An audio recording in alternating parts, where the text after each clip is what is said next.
Hi, everyone. I am Deborah, and welcome to the Alchemy of Love, Exploring Inner Healing for Healthy Relationships podcast. I am an Akashic Records reader, an angel communicator and channeler, intuitive artist, and intuitive development coach. And I am also passionate about trauma healing. And in this podcast, I talk about energy healing in yourself and in your relationships, attachment styles, codependency, trauma bonds, cluster B personality disorders, toxic relationships, feminine energy, polarity, but also metaphysics, soul contracts, psychic energy, and more. Welcome back, and today we're going to talk a little bit about codependency. Definitely go check out the first episode that was all about attachment styles. This kind of connects to the same topic. Codependency is, of course, something that happens with certain attachment styles. So, what exactly is codependency? To start off, it is something that is often misunderstood. It often, it's just not understood properly, but it refers to a dysfunctional behavior pattern, really, when interacting with other people, when you're in a relationship. This does not necessarily mean a romantic relationship. It can be a child, parent, friendship, even in work, in your job. Codependency can happen in any type of dynamic. Even clients, employer, or whatever can happen. And it's where one person heavily relies and becomes dependent, whether financially, emotionally, psychologically, on another person. And they hold that person responsible for filling in these needs. And this codependency, it leads to unhealthy dynamics, unhealthy relationships, and it can manifest, as I said before, in all kinds of different forms. Yeah. The thing is, and I'm going to get into that, these people have learned that they have to put the needs of others before their own. This is often something that started forming in childhood. They prioritize the needs, feelings, and desires of their partner or somebody else, their parent, their friends, and they will go to great lengths to meet the other person's needs, and they will start to neglect their own well-being, their own identity, really, and they develop a very low self-image. And so they also need a lot of external validation from others to feel good about themselves because they are constantly giving and giving to others. So they do need to also get from the others to feel good. So, yeah, and this just adds to this sense of inadequacy and adds to the vicious cycle of seeking approval and confirmation, validation from people around them to create their image, their self-image, and they struggle with establishing healthy personal boundaries. They have difficulty saying no. They are people pleasers because that is how they can stay depending on this other person when this other person also needs them. And so they have a lot of trouble saying no, but they will start to harbor resentment over boundaries being overstepped, basically. And everybody, in a way, can tend to be codependent, but it is worrisome when in some people it is just a habit, it is how they live. And it is just like how their whole life is created. And that is when we speak of codependent people.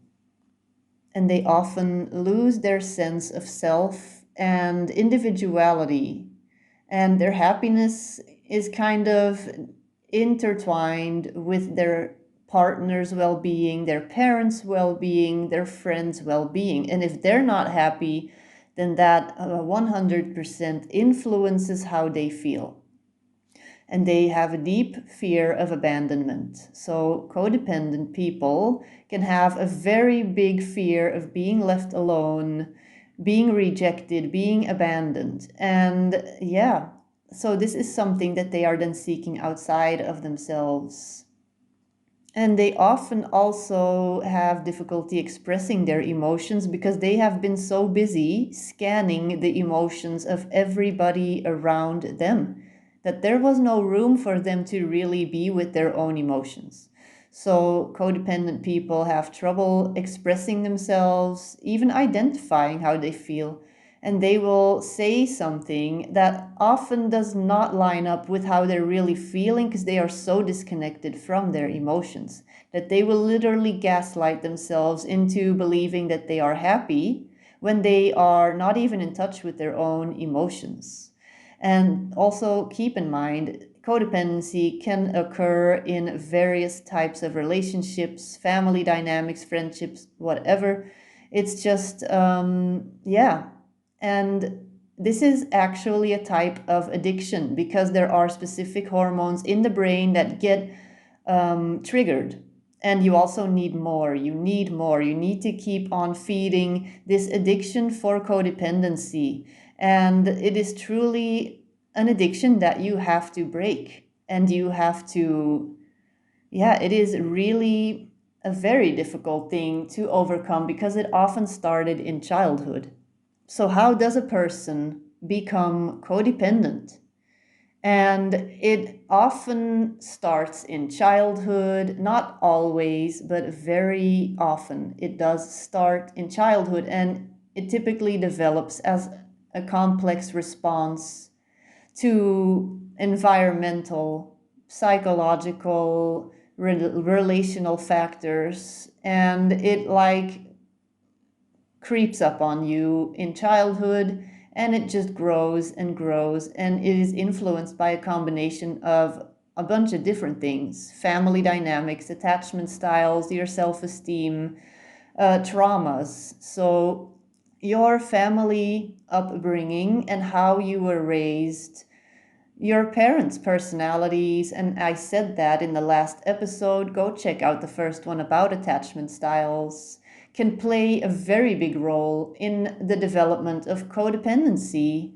If you grow up in a dysfunctional or chaotic family environment, where there is abuse, neglect, emotional neglect is also child abuse.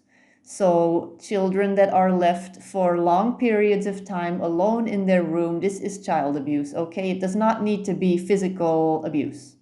It is emotional neglect, and it creates pathways in the brain that cannot be reversed often unless that person realizes when they are adults, often unfortunately, what has been going on with their brain. And all of this can shape codependent behaviors, and children that grow up in families that are not harmonious and balanced, they can start to have these codependent traits as coping skills for surviving in such circumstances. And then you develop your attachment style. And yeah, the attachment theory, go definitely check out the other episode because I linked an attachment style quiz in there. Attachment theory says that the way individuals bond with their parents or primary caregivers during childhood can influence how they are going to interact with other loved ones in their life. So people that are anxious, people that have an anxious attachment style, they can really start to develop codependent patterns in their relationships. However, avoidant people can do this too. It just may not be so obvious, but I'm going to get to that later because there is a question in my notes here from somebody. Now, people that have codependent tendencies, they don't feel too good about themselves because they don't spend a lot of time with themselves. They are always going outside of themselves. So they often do have low self-esteem and they don't feel good enough. They feel unworthy, they feel inadequate, and this can all add to the feeling of needing to be codependent on another person or people. So they're going to try to seek validation and approval from other people. And they're going to start to rely on all these other people, all these other validations, like people that they are going to get their identity, sense of identity, from the opinions of other people, from what these people are able to give them. So, and in return, they're going to, it's like a cycle. They're going to be enablers often. So often we will see like a cluster B personality disorder person, such as somebody with borderline narcissism. They will often be with codependent people because, yeah, or people with alcohol problems, people that have problems with addiction, because these people, they are people pleasers, codependent people. They want to help, and it's always with good intentions, and they see the best in these people. So they want to support them if they're struggling with an addiction. But over time, these well-meant behaviors turn into enabling this pattern, this toxic behavior in the other person, where you will enable destructive behaviors without setting healthy boundaries, because you don't know how to set boundaries, because you are trying to get approval from this other person. Even if they are an addict, even if they are abusive, you are still going to need your validation from this person. So you're not going to be setting boundaries, just adding to this codependent cycle, basically. And this is all going to lead to a trauma bond. And I'm going to talk more about trauma bonds in other episodes. But yeah, traumatic experiences such as abuse, again, physical, emotional, whatever, any abuse is abuse, can lead to codependency in people developing codependent patterns to feel good, to feel like a person, to have their identity, but it's not really their identity, because they are going outside of themselves to gather all these opinions about them, basically. That is why they feel so responsible for the well-being of other people, because they need them to form their opinion about themselves. And they truly fear being abandoned. And this comes from childhood. This can come from like the way your attachment style is formed. And they prioritize connections with other people above their own well-being. And then they will stay with an abusive person that for far too long sometimes.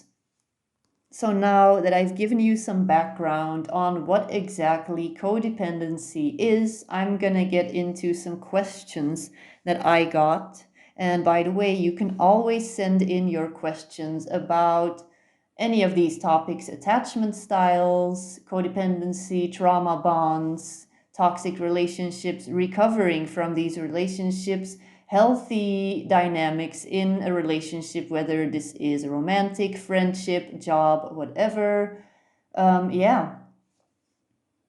But anyway, yeah, before my first question. So you can even tell when you meet a person, when you first connect with a person, when they are codependent or have an anxious attachment style. And again, codependency is not just something that occurs in people that have an anxious attachment style. It also occurs in avoidant people. But you can tell when you first connect with somebody, and in my case, I do a lot of online work with clients, so I will often get emails, messages on social media, and you can tell right away what somebody's attachment style is. Sometimes I will get messages from people that are very clingy, and it does not happen that often. It is very occasionally, and they will come on very strongly. It will come on very strongly, and when you don't respond for a few days, because that is just the way it is, I don't have time to answer 20 messages every day when I also have actual work to do. So it will be like once a week, twice a week that I can get to people in my social media.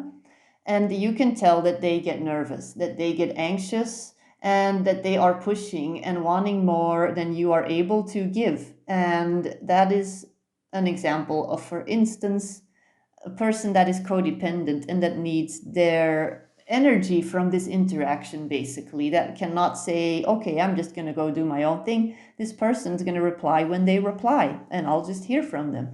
Because, yeah, that is an example. But then this person, somebody here online, asked me, how much is realistic? What is normal in a relationship when it comes to communication or keeping each other up to date when you're not together? How much is too much to ask for? Their question is, I've been working really hard on self-love and developing worthiness based on my own opinions. I still get anxious about my partner going out without me, but I realize that this is the codependency and anxious attachment taking over. The more that I work on the codependency, it bothers me less and less, but I still need this reassurance, even though I can always bring myself back to the here and now and not let that part of my brain take over. And then they said, how much is too much to ask for in a close relationship? Is it fair for me to ask him to keep me up to date when he is out of the house for a long period of time? Or is this my codependency wanting to control the situation because I feel like my brain can just do whatever it wants? What is acceptable in a secure relationship? Yeah, of course, there are limits. There are some things, if you're asking me, because everything in this podcast is just my opinion from my process of becoming a not so codependent person and stepping out of my disorganized attachment style. Because I have, if you'll hear that in the first episode, I have a disorganized attachment style, which is had really, because I am really working on it. It's a mix between anxious and avoidant, which is like the most messed up attachment style that you can have, where you push people away and also draw them in. And yeah, you kind of always alternate between the two. And at one point I said, this is some bullshit. This is exhausting. And I started working on myself and am now really growing into a secure attachment style and wanting to share all of these things with you. So yeah, how much is too much to ask for? I do believe there are certain basic, like, just rules of just that make common sense. If you are in a long-term committed relationship and your partner is going out for the night and they're telling you, I'm going to be back by 2, and they come back, or you don't, you see the clock ticking and it's 4 and it's 6 o'clock, and you are like waking up or something and you see it's 6 o'clock, you see they're not back yet, they told you it's 2, that they were going to be back. Some people will be like, oh yeah, they're still having fun. But some people would be like, oh, this is not lining up with what you told me. I'm going to just send a well-meaning message to see if everything's okay. Oh, you are not back yet. Okay. Like, to me, that is acceptable. If your partner would then complain and say, what's going on with you? Why are you texting me? You knew I was going out. Yeah, I'm sorry, but you can send a well-meant message asking, hey, you are not back yet. Is everything okay? Because something could have happened. You never know. Okay. It's a whole different thing when they go out and you are constantly texting them and you want to stay up to date on everything that's going on. Like, is it fair to ask him to keep me updated on where he is, what he's doing? So if you want in that 4-hour time span to know, oh, we're in this bar, now we're going to this bar, oh, we met this person, I'm talking to this person, I drank this. No, that is your codependency. There is no need for that, because then you are just going to give them the feeling that they need to reassure you, and that is just going to add a lot of weight to your relationship. Now, just one message about, oh, I may be coming home later or something, that is perfectly appropriate. But wanting for him to constantly keep you up to date while he's out with his friends and you live together, and and he constantly has to text you in the 4 hours that he's away. No, that's too much. So that is too much, for instance. Then you have to find ways to keep yourself occupied and go look at yourself and say, okay, he's having the great, like a really good night. What can I do to have a really good night? What do I enjoy doing? What makes me happy? What is it that I like to do that he doesn't like to do? Now is the perfect opportunity for me to do this. And that is how you are going to start to overwrite the programming. And it's just about retraining your brain. In the beginning, you're going to feel resistance. Each time that you catch yourself wanting to text, you put something else in place. You put a different program in place. For instance, when you get the urge to send a message because you feel the anxiety coming on, what you are going to do then is always do this one thing that will calm you down. And you're going to do that. And you're going to do that. For some person, it's breath work. For another person, it's you're going to watch some stupid dog and cat videos on TikTok. That's what you're going to do until you feel that your brain is no longer in anxiety mode. Okay? Or you're going to meditate. But when you are in deep anxiety, that may not always work. You can listen to EMDR meditations because they work with the brain hemispheres. They work with post-traumatic stress. They will automatically calm your brain down when you are in anxiety mode. I have a playlist on YouTube with EMDR meditations. Go check that out. That will really help you. So let's move on to the next question about codependency. I have a question. It says here about allowing the people around me that I love to make mistakes without me trying to fix it and rescuing them. It says here, this is something that I have always done my whole life, and that I am now realizing that this is draining me, and I need to let my loved ones make their own mistakes and deal with the consequences of their mistakes so that they can learn and so that they can deal with it themselves, because I cannot keep picking up the pieces. And yeah, and this is indeed something that codependent people will do. They will try to fix everything for everybody, and they will also try, well, no, they will just take all of this responsibility. If something didn't work out for their spouse, for their child, for somebody at work, they're gonna say, oh my God, it's all my fault. It was all my fault. When you didn't do anything, this was not something you were doing. So we have to let the people around us make their own mistakes sometimes. And this will induce anxiety because I am in the middle of that process right now. Because I can see the things that are happening around me, and I am being asked to truly step back massively and let it all unfold. And not fix everything, not solve everything. So that is what I am doing, for instance. And this will, for codependent people, feel like anxiety, but at the same time, you're going to feel liberated. You're going to feel a feeling of liberation. Now, the next question. Can people with an avoidant attachment style also be codependent? Is the next question here. Yes, it is absolutely possible for people with an avoidant attachment style to be codependent.